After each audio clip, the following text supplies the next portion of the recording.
রাধে রাধে, নমস্কার আমার প্রিয় শ্রোতারা। গত পর্বে আমরা জেনেছি চাপাডাঙ্গা বাঁধের পথে নিঃশব্দে পথ চলা শুরু করেছিল বিধুভূষণ। মনে আছে তো? যারা দেখনি, ডেসক্রিপশন বক্সে লিংক আছে। আজ দ্বিতীয় পর্ব, চলো দেখি তারপর কি হলো।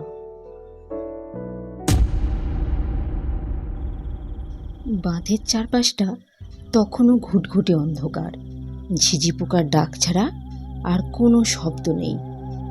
বুকের ভেতরটা এক অজানা আশঙ্কায় কেঁপে উঠেছিল বিধুভূষণের। যেতে যেতে হঠাৎই এক সময় দেখতে পেল মশাল হাতে ভয়ঙ্কর চেহারার কিছু লোক জঙ্গলের ভেতর থেকে বাঁধের দিকে এগিয়ে আসছে। যারা আসছে তাদের শরীর আছে আর ভীষণ চেহারা। বিধুভূষণ বুঝতে পারল আজ আর নিস্তার নেই, কালীচরণের পাল্লায় পড়েছে সে। ওরই দল বলে সে আক্রমণ করবে এবার। ভয়ঙ্কর ডাকাত কালীচরণ, যার প্রাণী কোনো মায়া মমতা নেই। গম্ভীর গলায় হাঁক দিল, কে ও? কে আসে? লণ্ঠনধারী তখন উধাও। বিধুভূষণ বলল, আমি তালপুর গ্রামের ছেলে, আমার বাবার অসুখের খবর পেয়ে আমি আসছি, আমাকে যেতে দাও। কালীচরণ বিকটভাবে হেসে উঠলেন। শুরু হলো আশপাশ থেকে পৈশাচিক কণ্ঠস্বরের হাসি।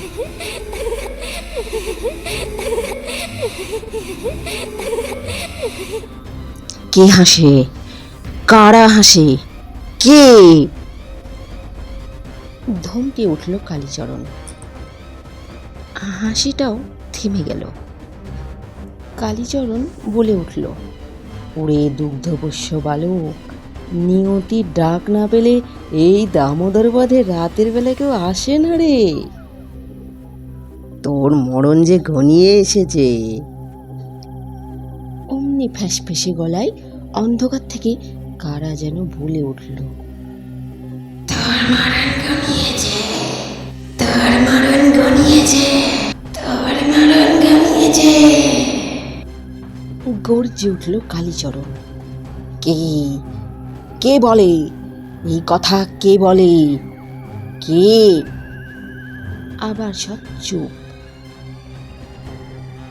বিধুভূষণ এবার মিনতি করে বলল, শোনো কালীচরণ, আমার সঙ্গে যা কিছু আছে সবই তোমাকে দেব, শুধু দয়া করে আমায় প্রাণে মেরো না।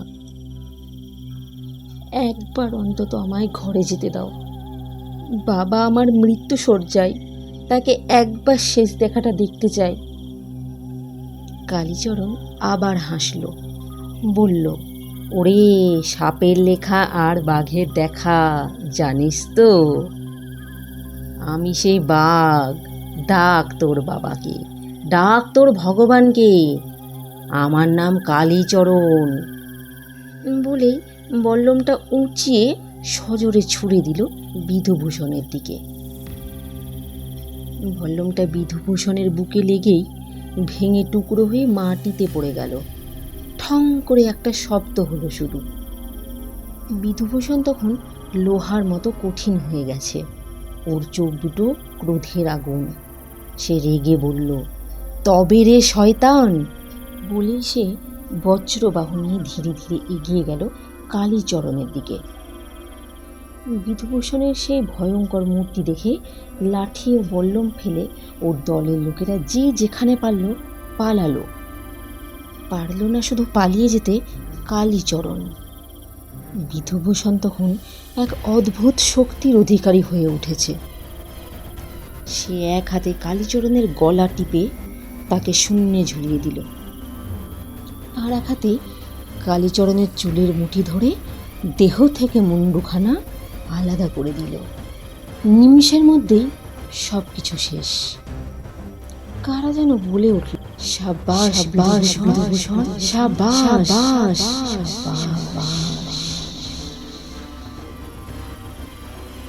বিধুভূষণ সেই রকম লৌহ কঠিন অবস্থাতেই গ্রামের কাছাকাছি চলে এলো। কিছুটা পথ আসার পরেই সে অচেতন হয়ে মাটিতে লুটিয়ে পড়ল।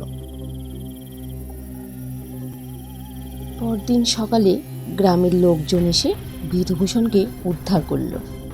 ঘরে নিয়ে গিয়ে চোখে মুখে জলের ঝাপটা দিতেই জ্ঞান ফিরল তার। বিধুভূষণ দেখল তার শরীরের কোথাও কোনো বিকৃতি নেই। যেমন শরীর সুস্থ ছিল ঠিক আগের মতন হয়ে বাড়িতে ফিরেছে সে। ভগবানের কৃপায় তার বাবাও এখন সুস্থ আছেন। কিন্তু গতকাল রাতে ওই অলৌকিক অভিজ্ঞতার কথা বিধুভূষণ সকলের কাছে গোপন রাখলেন। বলা যায় না কি থেকে কি হয়।